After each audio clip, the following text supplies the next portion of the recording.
नमस्कार मित्रांनो, मी रोहन. आपण पाहतात शेती संगोपन यूट्यूब चॅनल. मित्रांनो, आज आपण या व्हिडिओमधून पाहणार आहोत शेळीपालनासाठी लागणारं शेड हे कसं तयार करायचं, त्याचं रचना कशी असावी, लांबी रुंदी किती असावी, उंची किती असावी, त्यामध्ये शेळ्यासाठी वेगवेगळे कंपार्टमेंट कसे तयार करावे, त्यामधील अंतर किती असावं, त्यांना जे आपण खाद्य खाऊ घालणार आहे त्याची गव्हाण कशी असावी, याबद्दलची संपूर्णपणे माहिती आपण तांबोळी गोट फार्मचे मालक असलम तांबोळी यांच्याकडून घेणार आहोत. मित्रांनो, जर आपण आपल्या चॅनलवर नवीन असाल तर आपल्या चॅनलला सबस्क्राईब करा, बेल आयकॉन बटन दाबा, जेणेकरून येणाऱ्या आपल्या सर्व नवीन व्हिडिओज आपल्याला पाहायला मिळतील. नमस्कार मित्रांनो, माझं नाव असलम तांबोळी. मी मुक्काम पोस्ट शेळगाव, तालुका इंदापूर, जिल्हा पुणे या ठिकाणी राहतो. माझा मोबाईल नंबर 8698361664. आज मी तुम्हाला या यूट्यूब चॅनलवरती माहिती सांगणार आहे की शेळीपालनचं शेड स्ट्रक्चर व त्याच्या गव्हाणी आणि बाकीच्या जी त्रुटी बाबी आहेत त्याबरोबर आपण जाणून घेणार आहोत. याबरोबर ही शेळीपालनची शेळ्यांचा कप्पा आहे, ही त्यांची गव्हाण आहे. गव्हाण ही नेहमी बाहेर साईडला असली पाहिजे. माझे शेळीपालनचे कप्पे आहेत एल टाईपमध्ये आहेत.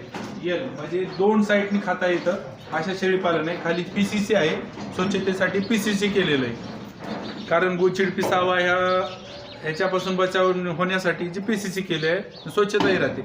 इकडं जे आपले पिल्लं ब्रीडिंग मेल असतात, ब्रीडिंग मेल आहेत बोरचे, जे विक्रीसाठी आहेत अवेलेबल, ते अंडू आहेत म्हणून इकडे साईडला ठेवले.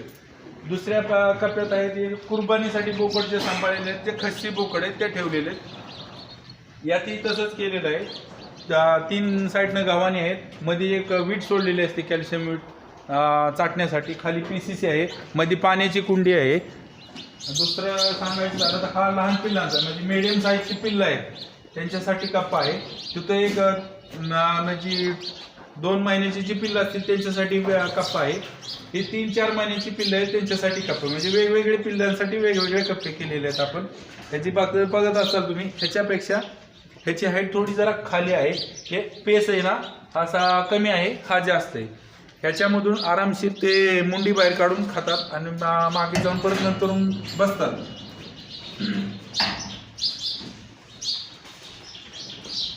इथं काही शेळ्या आहेत, प्रेग्नेंट शेळ्यांना वेगवेगळ्या ठिकाणी जे बोरच्या असतात भांडणं करून आहेत त्यासाठी वेगवेगळे ठेवले आहेत. यांची पिल्लं आहेत सेम तसंच आहे. ते काय पॅलेट केलेले आहेत बसण्यासाठी, त्यांना गाभण शेळ्या होते त्यावेळेस पॅलेट ठेवलेले आहेत स्वच्छता राहण्यासाठी. इथं बोकड आहेत.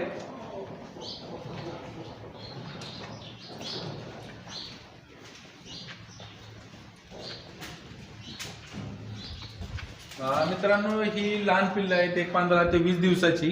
त्यांच्यासाठी स्पेशल कप्पा आहे, ते जेणेकरून त्यांना खाता येईल, त्यांना स्वातंत्र्य भेटेल, म्हणजे उठता बसता येईल. हा शक्यतो इथं ऊन जास्त येते म्हणून हा कप्पा इथं काढलेला आहे. नंतर दिवसातून 2 वेळा त्यांना आईला दूध पिण्यासाठी सोडलं जातं.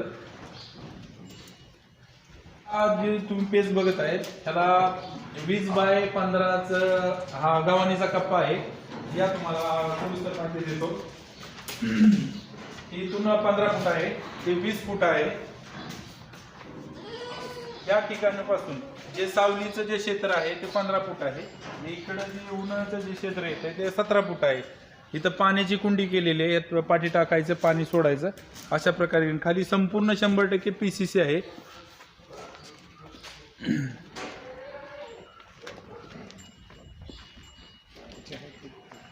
ह्याची हाईट साधारणतः ही 8 फूट आहे आणि मधली जी हाईट आहे ती 12 फूट आहे. सावली जे पत्र्याची केलेली आहे 30x130 आहे, म्हणजे लांबी 130 फूट आहे. जे रुंदीमध्ये जी सावली आहे दुईपाकी ती 30 फुटाची आहेत. असे 15-15 फूट सावली आहे.